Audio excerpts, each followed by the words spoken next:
નમસ્કાર દર્શક મિત્રો, ધ લોકસત્તા શોમાં આપનું સ્વાગત છે। આવતીકાલે ઓડિશાના પુરીમાં ભગવાન જગન્નાથની રથયાત્રા શરૂ થવા જઈ રહી છે। આ ધાર્મિક યાત્રા છેરા રસમથી શરૂ થાય છે। આ દરમિયાન ભક્તિથી ભરેલા ભક્તો ભગવાન જગન્નાથની એક ઝલક મેળવવા માટે રથ તરફ જોતા ઊભા રહે છે। એવું માનવામાં આવે છે કે જે લોકો રથ ખેંચે છે તેમને મોક્ષ મળે છે। આ જ કારણ છે કે સદીઓથી ચાલી આવતી આ ધાર્મિક યાત્રામાં ભારત અને વિદેશમાંથી લાખો ભક્તો ભાગ લે છે।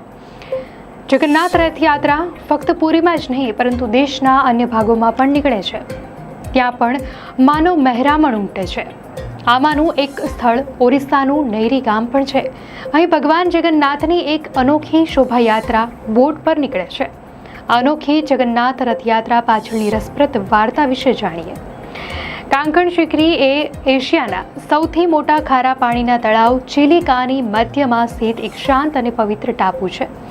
આ સ્થળ ઓડિશાના ખોર્ધા જિલ્લાના બાલુગાંવ તહસીલ હેઠળ નૈરી ગામ પાસે આવેલું છે। દર વર્ષે ભગવાન જગન્નાથ, ભગવાન બલભદ્ર અને દેવી સુભદ્રાની રથયાત્રા અહીં એક અનોખા સ્વરૂપમાં ઉજવાય છે। આ યાત્રા રસ્તા પર નહીં પણ પાણીમાં હોડી પર કાઢવામાં આવે છે। ભગવાન જગન્નાથની રથયાત્રા સામાન્ય રીતે વિશ્વભરના રસ્તાઓ પર 3 રથો સાથે યોજવામાં આવે છે, પરંતુ કાંકણ શિખરીમાં આ પરંપરા એક અલગ સ્વરૂપમાં જીવંત છે। અહીં દેવતાઓની મૂર્તિઓને રથ આકારની હોડી પર મૂકવામાં આવે છે અને ચિલિકા તળાવના મોજા પર ભક્તો દ્વારા ખેંચવામાં આવે છે। આ જળરથયાત્રા દર વર્ષે હજારો ભક્તોને આકર્ષે છે। દૂર દૂરથી લોકો આ અનોખી રથયાત્રા જોવા માટે એકઠા થાય છે। એવું માનવામાં આવે છે કે જ્યારે 12મી સદીના પુરી મંદિર પર વિદેશીઓ દ્વારા આક્રમણ કરવામાં આવ્યું હતું ત્યારે ભગવાન જગન્નાથ અને તેમના ભાઈ બહેનોની મૂર્તિઓને ઘણી વખત સુરક્ષિત સ્થળોએ ખસેડવામાં આવી હતી। મુખ્ય સ્થળોમાંનું એક કાંકણ શિખરી હતું, જે તે સમયે કાંકણકૂટ તરીકે જાણીતું હતું। 1731માં જ્યારે મુઘલ સેનાપતિ તાકી ખાને પુરીમાં ભગવાન જગન્નાથની શ્રી મંદિર પર વારંવાર હુમલો કર્યો ત્યારે તત્કાલીન જગપતિ રામચંદ્ર દેવના શાસનકાળ દરમિયાન મૂર્તિઓને પુરીમાંથી ખસેડવામાં આવી હતી અને ચિલિકા તળાવની આસપાસના ગાઢ જંગલો અને ટાપુઓમાં છુપાવવામાં આવી હતી। કાંકણ શિખરી એ સલામત સ્થળોમાંનું એક હતું જ્યાં થોડા મહિનાઓ સુધી ગુપ્ત રહીને દેવતાની પૂજા કરાતી હતી।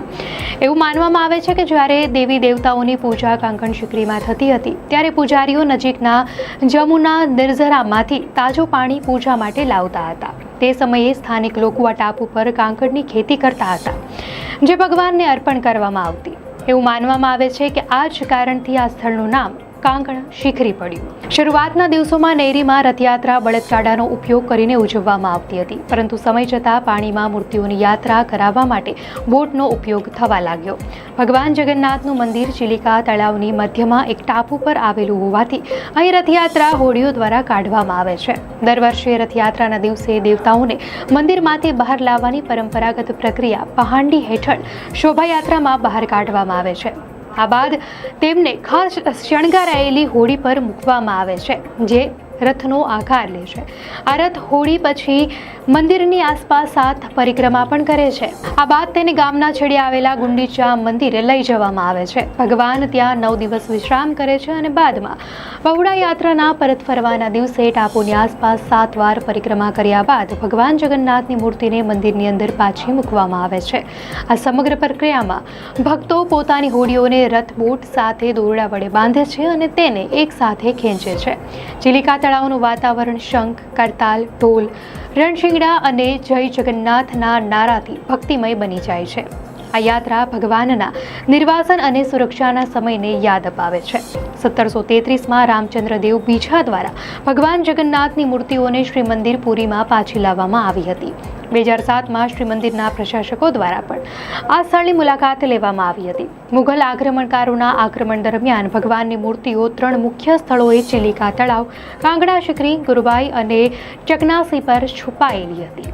આ સિવાય મરાઠા, ખોરધાગઢ, ચિકીટી, ટીકાબલી, બાંકુરાકુડ, આઠગઢ, પટના અને નૈરી જેવી ઘણી જગ્યાએ પણ મૂર્તિઓ છુપાવવામાં આવી હતી। કાંકણકૂટ, જે આજે કાંકણ શિખરી તરીકે ઓળખાય છે, તે સમયે ગાઢ જંગલ હતું અને વન્યજીવોથી ભરેલું હતું। દેવતાઓની મૂર્તિઓ 4 મહિના સુધી અહીં રહી અને પછી તેમને નૈરી ગામના ડોલ મંડપ શાહીમાં ખસેડવામાં આવી। કાંગણ ચીખરીની જય રથયાત્રા એ વાતનો પુરાવો છે કે ભગવાનની પરંપરા, શ્રદ્ધા અને ઇતિહાસ સમગ્ર ઓડિશામાં ફેલાયેલો છે. આ ઘટના માત્ર ધાર્મિક મહત્વ જ નથી રાખતી, પણ ઓડિશાના સાંસ્કૃતિક વારસાનો એક અમૂલ્ય ભાગ પણ છે. આમ નેરી ગામની બોટ રથયાત્રા માત્ર એક ધાર્મિક ઉત્સવ નથી, પરંતુ તે ઇતિહાસ, ભક્તિ અને સ્થાનિક સંસ્કૃતિનો અનોખો સંગમ પણ છે, જે ભગવાન જગન્નાથની મૂર્તિઓના મુઘલ આક્રમણોથી રક્ષણની ગાથાને જીવંત રાખે છે. દર્શક મિત્રો, દુનિયાની આવી જ શ્રેષ્ઠ ખબરો માટે અમારી ચેનલને સબસ્ક્રાઇબ કરો. આપ અમને ઇન્સ્ટાગ્રામ અને ફેસબુક પર પણ ફોલો કરી શકો છો.